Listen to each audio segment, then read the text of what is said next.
Dimanche 17 mars, spontanéité et intention dans la lutte. Le 18e acte s'est passé sans grande surprise. Si je devais décrire la journée d'hier en quelques lignes, dès 9 heures du matin, une foule, nombreuse mais jamais assez, évaluée à 8% par l'État, 7 000 au lieu de 107 000 à Paris, donc influence amoindrie au maximum, commence sa lutte dès le matin. Avant 17 heures, près de 300 arrestations, les gens s'échappent de la place de l'Étoile comme des souris, puis reviennent peu à peu, gazés, matraqués, blessés par de nombreuses grenades. Puis c'est au tour de l'État, avec le ministre de l'Intérieur et le Premier ministre, de commenter les dégâts. Le Fouquet brûlé, des kiosques à journaux sur les Champs-Élysées qui appartiennent à des milliardaires brûlés, des banques brûlées, des magasins de luxe pillés, non seulement par des gilets jaunes, mais également, film à la pluie, par la police. Caricature de même, l'État minimise le nombre de gens à seulement 200 meneurs sur toute la France. Si c'était vrai, pourquoi il ne donnerait pas les noms et ne les condamnerait pas comme ces milliers d'innocents pris au hasard? Parce qu'ils n'existent pas. Les gilets jaunes sont protéiformes, sans meneur, sans tête à couper. Chaque gilet jaune est une tête de la bête qui titille l'État, et il n'y en a pas 7 000, ni 107 000, ni 350 000 comme annoncé dans toute la France, mais des millions, peut-être même des dizaines de millions en France et dans le monde entier. Donc l'État, secrètement, tenant un double discours, essaie d'enrayer la bête monstrueusement dangereuse par tous les moyens. Il calcule d'où vient-elle. Connaît ton ennemi pour mieux le combattre, d'Internet et des réseaux sociaux en partie, de ronds-points sur le terrain en partie. Donc, secrètement, il va donner des ordres. 1. Démanteler les ronds-points. Comme en 2018, il démantelait Notre-Dame-des-Landes et leurs cabanes associatives où les plus démunis trouvent la chaleur et le réconfort. 2. Demander aux élites qui détiennent les médias et les plus gros sites sur Internet, comme Facebook, de geler le partage des informations dissidentes des Gilets jaunes. Et, ce matin, je fais les frais de ce deuxième point. Sans aucun message, ni email, ni rien, je trouve mes 2 profils Facebook bloqués jusqu'au 31 mars. Nous y voilà. Non plus le sexe ou la nudité devient objet d'une censure permanente, mais la politique. Je n'en parlerai pas dans ces termes apparemment complotistes, si beaucoup d'autres internautes, cette semaine, ne s'en étaient plaints. L'élite facebookienne prétexte l'erreur informatique de grande masse. Jamais arrivé avant. Sans trop de bruit, juste comme les banques vous disent, ça m'est déjà arrivé, qu'ils vous prennent des agios par erreur 10 fois au lieu d'une, par erreur informatique, et vous renvoient sans vous rembourser. Crédit Lyonnais en 1990. Plus vous êtes démunis, plus c'est facile pour les banques et pour Facebook. Même les gens qui ont une certaine influence, un certain poids, les magistrats, les avocats ou certains journalistes, arrivent à peine à porter plainte et des milliers de plaintes sont classées sans suite, comme ça, d'un revers de main.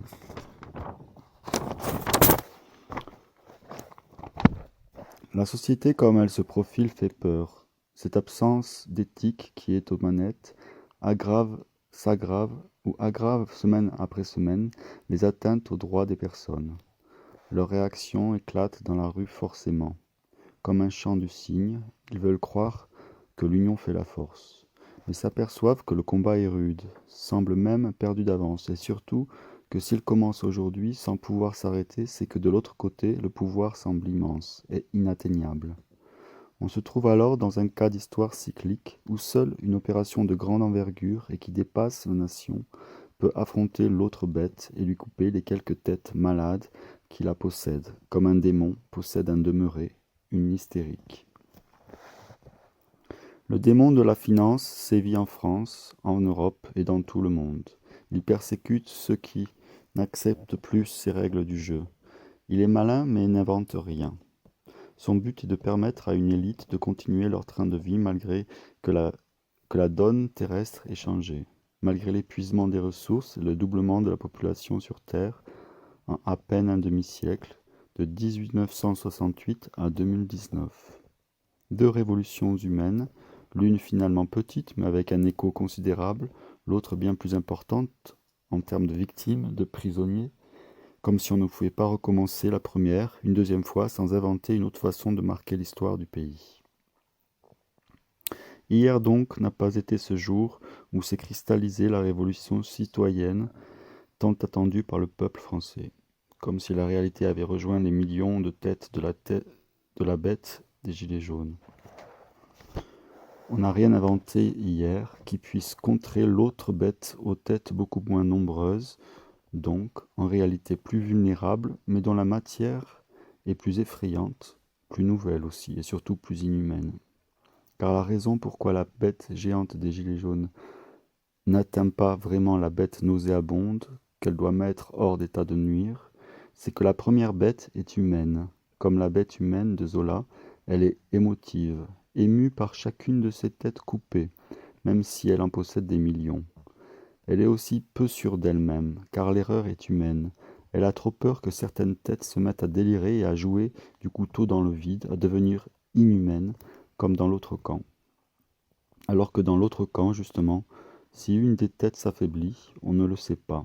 Bien au contraire, le mensonge règne en maître, car cachons-nous pour vivre heureux, se dit l'élite, qui ne cède rien pour ne pas dévoiler la moindre faiblesse.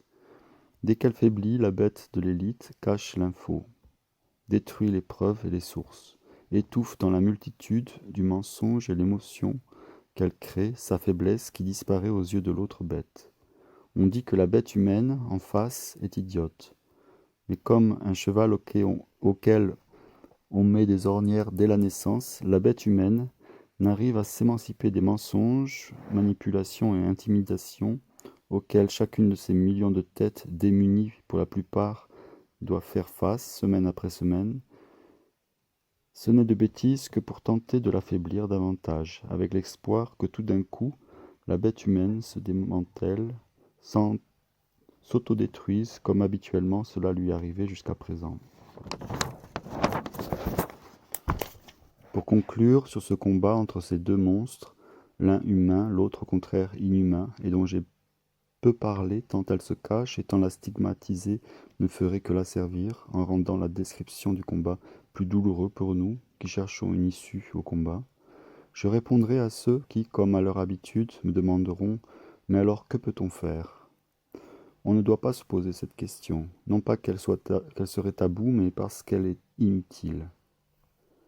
Comme j'ai commencé à le dire, l'unique issue sera nouvelle, complètement inattendue, et aucune réponse n'est pertinente pour l'instant. La seule bonne réponse est spontanéité et invention dans la lutte.